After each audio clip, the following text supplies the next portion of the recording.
For those of you who have been following the boards, following QAnon on 8chan, following the Anons,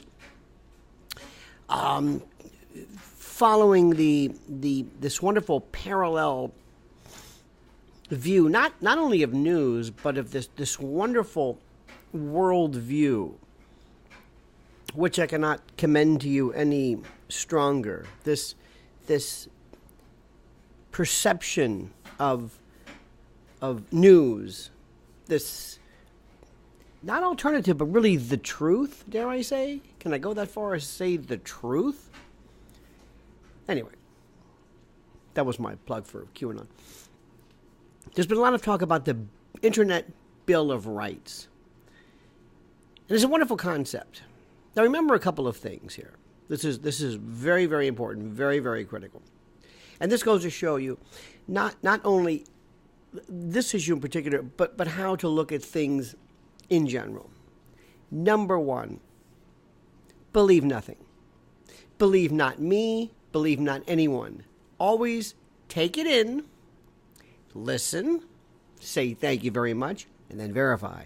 I hate to bring up Reagan, but, trust, but verify. That's number one.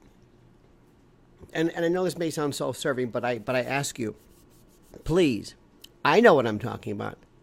Verify it. You'll appreciate what I'm saying even more. You'll appreciate me even more if you say, that son of a gun's right. So please do that. Number one, trust nobody. Question everybody, question authority, question. Listen, be courteous, thank you very much, and then move on. Number two, Lionel's Law, one of many. The better the name of the legislation, the better the name of the cause, the better the name of the proposal. No Child Left Behind, Affordable Care Act, Patriot Act, whatever. The better the sound, net neutrality, sounds great. The more you should fear. The worst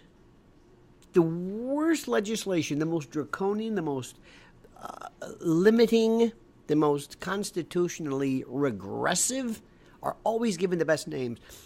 Legislation today is the Tide Pods of our time. Tide Pods look like candy. They look,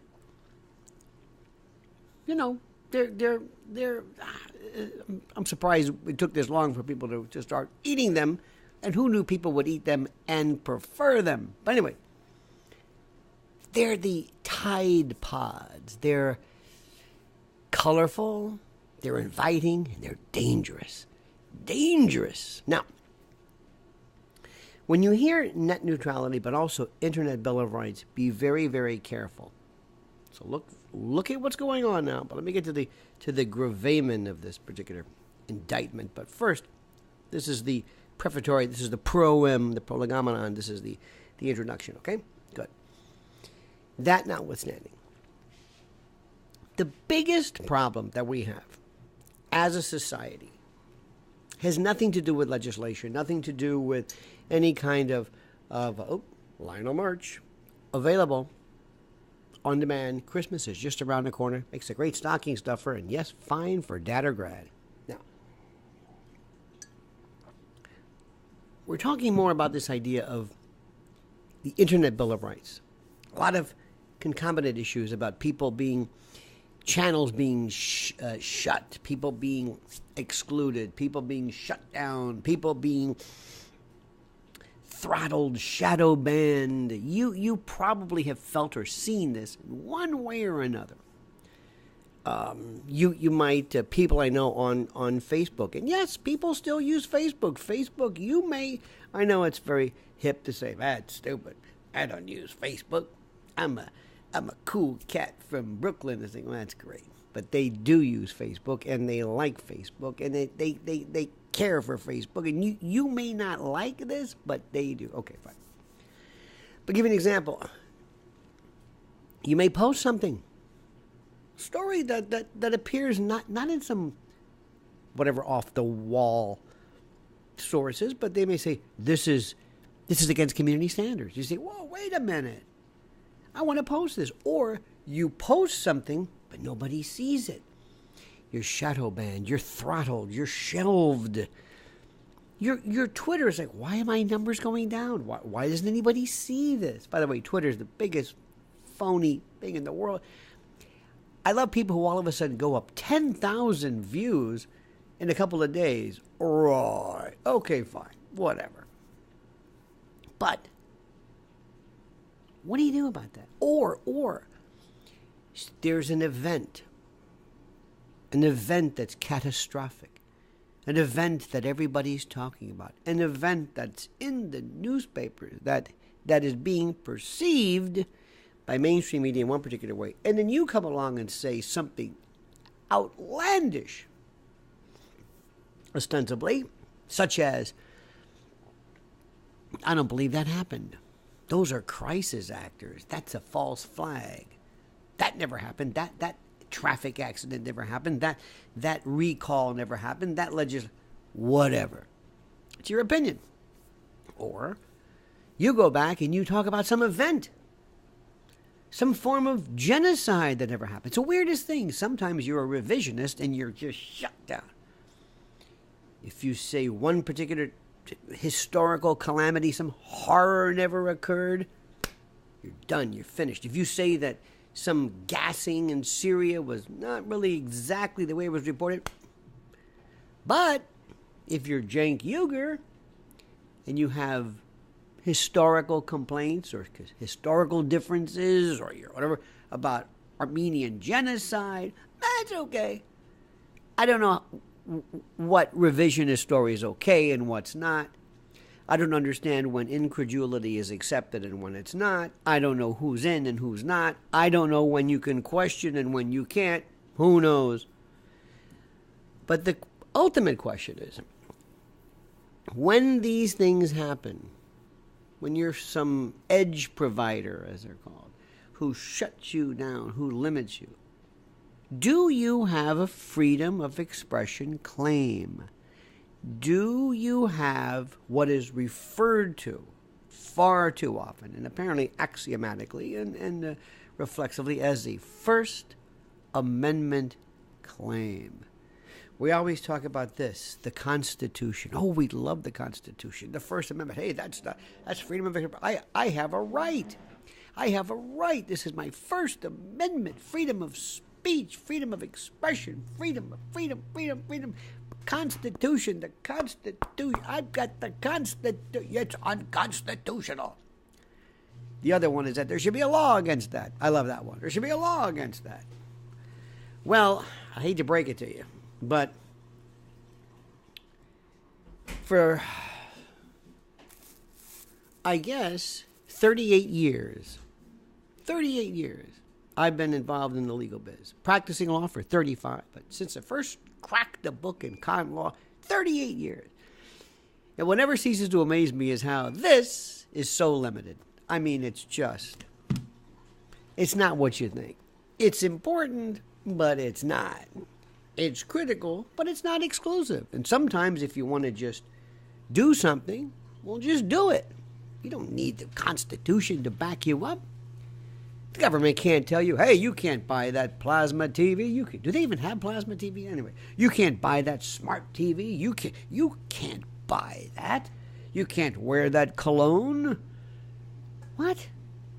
There's no constitutional right that says you have a right to cologne or TV. But there's nothing that says the government can limit what you're saying. Look at the Ninth Amendment. Just because it's not written doesn't mean you don't have a right to it. Okay, fine. Now, here's the point. Whenever you talk about the First Amendment, the First and the 14th, remember incorporation by reference, Barron against Baltimore, remember all that stuff? Look it up. But whenever you have a First Amendment right, there has to be the government, the state, city, county, federal government, some government telling you can't say that. Governmental connection, governmental, to use the religious phrase from that case law, entanglement. There has to be a government as the transgressor. The one telling you you can't speak is the government. Now, remember, this is First Amendment. Now, that doesn't mean that there can be other limitations. There's for example, not to get too off the mark here, but everybody now wants to ban AR-15s. I love this. All of a sudden, I talked to a friend of mine yesterday, as a matter of fact. All of a sudden, she says, I don't see why there should be any reason for an AR-15. I said, but I don't see any reason why one should be able to buy those shoes you're wearing, those Louboutins or whatever you call. I don't see any reason why. I don't see a reason why you should have those shoes. And then he responded, yes, but there's a big difference. The AR-15 leaves a huge hole in you. I say, yes, because that's what it's intended to do. It's a weapon. I don't see any reason why these people driving about with their rice burners should be able to go 150 miles an hour on a motorcycle. Do you know what happens if you hit something? I don't see why and then we get into the I don't see why thing, which is, I don't even know what that means. I don't see reason for your existence, much less. But it's not up to me. Okay, whatever. Now, so what happens is in the AR-15, a lot of these states came along and they said, we're going to limit the ownership of AR-15s or whatever we consider to be an assault weapon. This week, we're going to limit it to people 21 and older. And people said, that is just... Now, is that a Second Amendment violation? Not necessarily. Is there any Second Amendment guarantee for assault weapons? No. Is there any Second Amendment guarantee that you can have an assault weapon? No. Can the Second Amendment ban an assault weapon? Maybe. Well, what good is the Second Amendment? That's my point. Heller, in these cases, when you read them, by the by, before I get off the AR-15, you know what may be the biggest problem for states who decide to limit ownership to people 21 and older? State public accommodation statutes.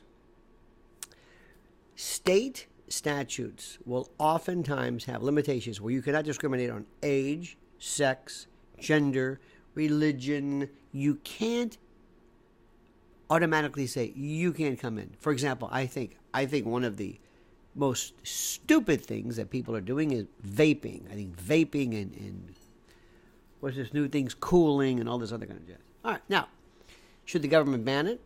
I don't think so, but I think it's stupid. Well, let's assume, for whatever it's worth, that I decide that I'm going to, on my own, say, I don't think people under the age of 21 should be able to buy vaping equipment or apparatuses and paraphernalia, whatever it is. And I decide to just put this ban up.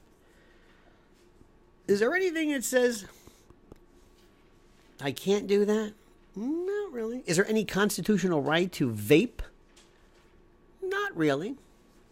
But there's legislation that prohibits me from limiting public accommodations based upon age and sex and physical limitations and the like. So that plain old stupid legislation was more powerful than the Constitution. Legislation's a bitch. It will nail it. And if nobody overrules it, do you know that tomorrow if the state of Florida decides to allow infants to marry, let's assume Tallahassee decides to say 3 years old. 3 years is the minimum age of marriage. That's absurd.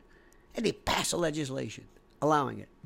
Is there anything unconstitutional about that? No, because this deals with what the government can do in terms of limiting you. It doesn't say, hey, you're a little too liberal in the application of the marriage statutes. Okay.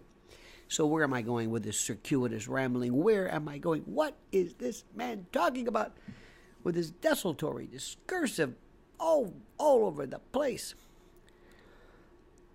When it comes to the Bill of Rights, the Internet Bill of Rights, be very careful of, number one, the Bill of Rights. Be very careful of people who claim they do it. But here's the biggest problem, and this is the payoff. This is what I want to talk to you about.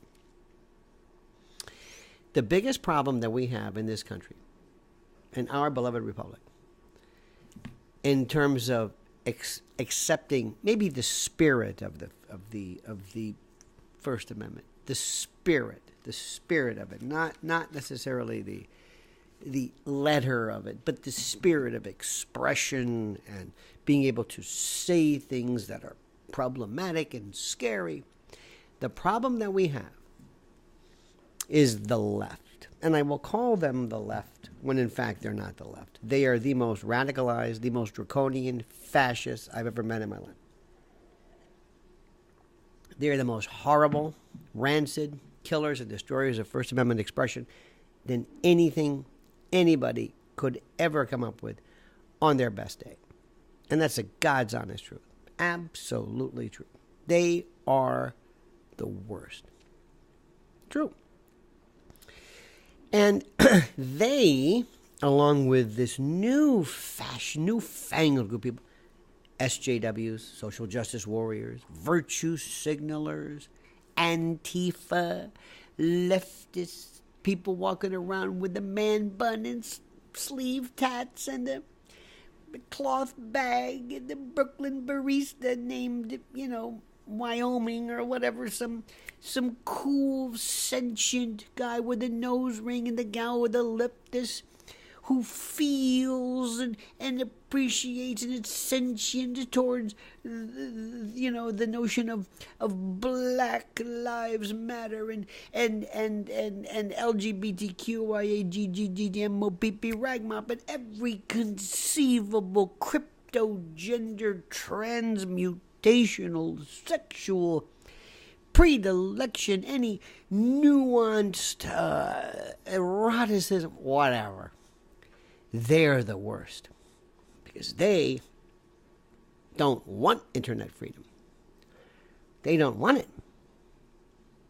The other night, I had a wonderful opportunity to speak at an event. It was a symposium of sorts, and I was shocked for a number of reasons, but shocked at people who are themselves, I thought, hip enough to understand that the only thing that allows us to even have this symposium is, of course, the First Amendment, but to expand, to wax philosophic about whatever it is this appreciation for expression. And then when somebody is racist, you ignore them. When somebody is crude, you ignore them. When somebody is horrible, you ignore them. Let me tell you something right now. You probably don't know this. I'm sure you do. Do you know that if you wanted to do virtually any kind of drug, any kind of illegal drug, crack, meth, wet, synth, whatever the hell you want, whatever that is, you can find it. You make a couple of phone calls, and I promise you'll find somebody. You know somebody who does drugs, and probably they'll know somebody, and you'll, believe me, you'll do it. And there's a law against drugs. You realize it, right?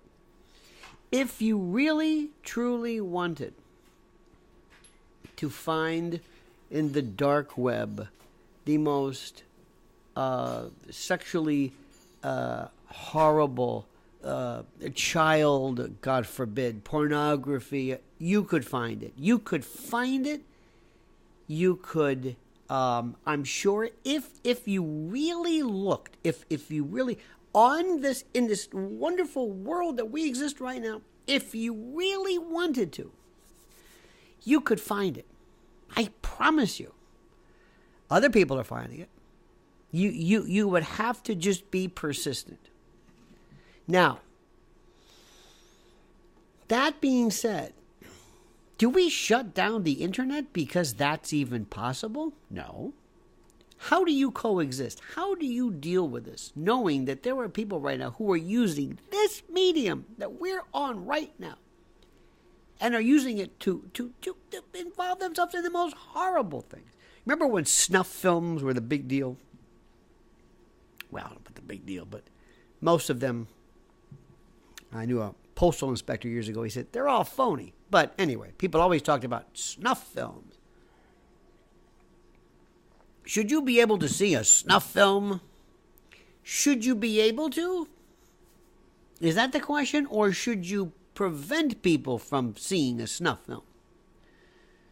Well, yeah. Well, define a snuff film. Well, it's a picture of, you're killing somebody and it's real. You mean like an execution? No, I don't mean execution. You mean like Nazi people being killed, or maybe Iran? You know how they hang people, or when we killed people in Nuremberg, or the execution of Paine and Surratt and all those people who conspired to kill Lincoln. You mean that?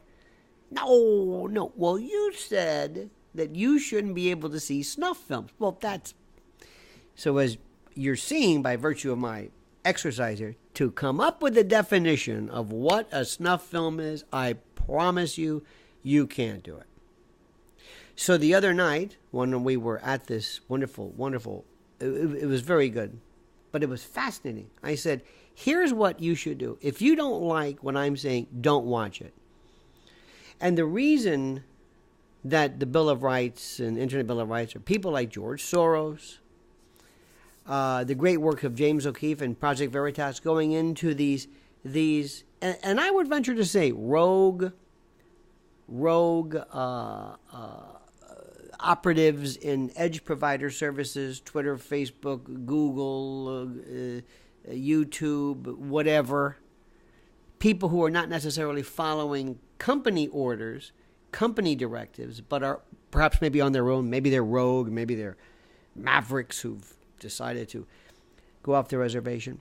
But more importantly, the problem is that there is a group of people, young people in particular, young at Berkeley and others, who want to shut you down. Whether it's Milo, whether it's Cernovich, whether it's Shapiro, whether it's Ann Coulter, whether it's Jordan Peterson.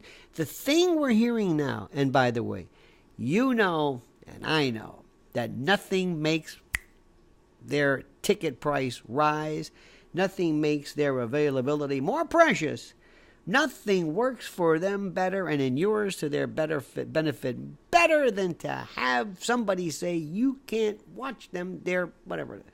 So I'm not suggesting they're actively doing it, but they're crying all the way to the bank, which is good because, frankly, remember the old days, Banned in Boston? You maybe don't remember that, but anyway. But it's these younger folks. It's not AT&T. It's not the providers. It's not even the big edge providers. It's the people who have this idea, who don't appreciate the fact that if I, and you can call this a slippery slope argument or whatever it is, but if I shut you down, I shut everybody down. And if you give me a definition that you are okay with, that allows me to terminate the speech, I'm going to use it against you. And finally, this is the big, listen carefully, forget everything I've said. If you're going to remember one thing, remember this one. The reason why the First Amendment does not apply technically to these people, edge providers and the like, and Twitter and YouTube and all this kind of stuff, is because they're not the government. They're not the United States is over here, the government's over here, and these people are over here. Silicon Valley's over here, and Washington and Albany and Tallahassee and Sacramento are over here. The two are disconnected. Never the twain shall meet. Google, Twitter, Facebook is not the government.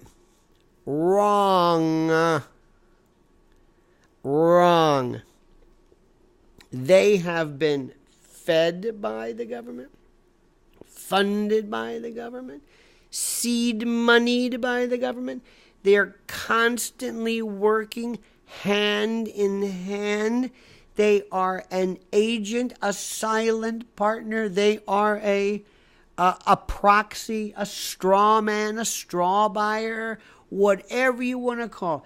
They have provided, these people, these organizations have given the government and the deep state and the intel state and the police state and the shadow government and all of these folks entree into your world, into your privacy, into your home, into your bedroom, into your car, into your conversations through tapping into smartphones, tapping into devices where the microphone is on all the time, devices that you cannot turn off, GPS, location, thoughts, banking, friends, where do you go, how much do you spend, where are you, what do you read, what do you listen to, what do you agree with, what do you retweet, what do you not like, these devices that you are feeding in, biometrics, face, eyes, thumbprint, everything about you, everything, going to be blood samples next, who knows. We then put them into your devices from companies that were bought by, in essence, shadow bought, connected, owned by. It's like the mob who runs Vegas, or the mob ran the Teamsters or whatever it is. That connection, along with a series of terms of service and acceptance and renewals that you sign off on that you've never read, including the Telecommunications Act of 96, which is one of the most unbelievable pieces of legislation you've never read, which basically says here, I'm giving my information to these two, Twitter, Apple, or Samsung, or whoever the hell it is, and they have an agreement with their master, the government, and governments, federal, international, UN, Soros, whatever, and they have eliminated the requirement, the requisite, the necessity to get search warrants, wiretapping. So to suggest, this is my favorite, that Google or Facebook, that are run by these central casting characters, Mark Zuckerberg, you believe this story about how he's this kind of this wacky kid at Harvard who says, I want to have this thing where people in Harvard just kind of talk to each other, and next thing you know, there's a movie, and I'm a billionaire, and I'm a guy who wears T-shirts, and I'm a kind of a goofy guy, and yeah, right. Yeah, you're in charge of that? Yeah, just like Fat Tony was in charge of the Genovese family. He was the boss. Right. It was Chin. What are you talking about? Larry and Sergey. You think they run Google? Are you kidding me? Schmidt and others. You really, this is a joke. The government's so, the deep state. So they get these central casting people, and they think I guess you buy it. They are the government. They are a utility. 90% of all news comes through their platform. When they shut you down, nobody gets news. That's the way it is. They are like the radio waves, the electricity. They're a utility. And what's interesting enough, I find this fascinating. Follow me on this one. One of the objections I have had with classic net neutrality, is that they want to consider and treat the internet as a utility. Under Title 2 of the, I forget, but there's a provision that says the internet will be a utility, and utilities can be licensed. Their content reviewed and renewed. It's like, wow, I don't know if I want to do that, because the idea of net neutrality is that the whole idea of the internet is this was the genie they got out of the bottle. This is the one that got away. So DARPA turned their head and it was gone. So they're trying to drag it and claw it back. But in a unique twist, and this is the ultimate irony, and I will end with this, it is that idea and that notion of the utility that will be our salvation. Because, follow me with this, these edge providers, these people, are in fact a utility. They're like the power company. They're Con Ed. They're PSE&G. They're whatever. They are it. They are the phone company. They're not just this private, quirky. They're not like McCall's Magazine or the West Side Spirit, the Shreveport Picayune, some little newspaper, some little platform, some little blog. No. They are the utility and they are the government. And we will have to, through legislation and through courts, redefine, recalibrate, re-explain what the government is. More importantly, rephrase the reach of the First Amendment. Therefore, in conclusion, in my valedictory, these providers will fall under and must fall under the First Amendment, whereas if you are denied, shut down, shut up, merely for expressing an idea that is not reasonably prohibited, because after all, everything has limitations. There is no such thing as I can say anything I want. You can in a field by yourself. You can't start screaming. You can't yell theater in a crowded fire. You can't wear anything you want. No shirts, no shoes, no service. You can't post pictures of animal sacrifice. I know that. We all kind of say, okay, whatever. That minimal entree level, wear a jacket kind of a deal. Okay. But if I want to post a story that says Obama was born in Switzerland, or that he's a Martian, or if I want to say that Trump is guilty of, mass murder, whatever it is, and it's an opinion. Of course, anything about Trump will be let on no matter what. But my point being, it may be wrong, it may not be accurate, it may be whatever it is, but it is free speech. There's nothing in the Constitution that says that you can only say things that are accurate, or things that are vetted, or things that are sourced, or things that are reviewed, or things that pass the editorial board. No. That's what I'm saying. That's what we need. And the people who are against it are not necessarily the government, but Soros-funded, lefty, close-minded, intolerant, SJW, virtue signaling, fascist, actual fascist, idea thieves and idea suppressors, today's, quote, left. Okay? Now, this has been a lot, but it is required, it is important that you understand the full story of things. Okay? You want to watch 3-minute videos? I don't do 3-minute videos. I'm sorry. There's nothing that I want to talk about that can be expressed in 3 minutes. It's not that important. If I can say it in 3 minutes, it's not worth thinking. Okay? Good. Now do me a favor. Please like the video. That helps. Please put your thoughts, comments, observations, witticisms, and analyses below. Also, if you could and you would, please brighten my northern sky, as Nick Drake says. Also, subscribe to this channel and hit that bell so you'll be notified of live streams and new videos. And comment, always, as you see fit. And I mean that. And I mean that. I really mean it. Comment as you see fit.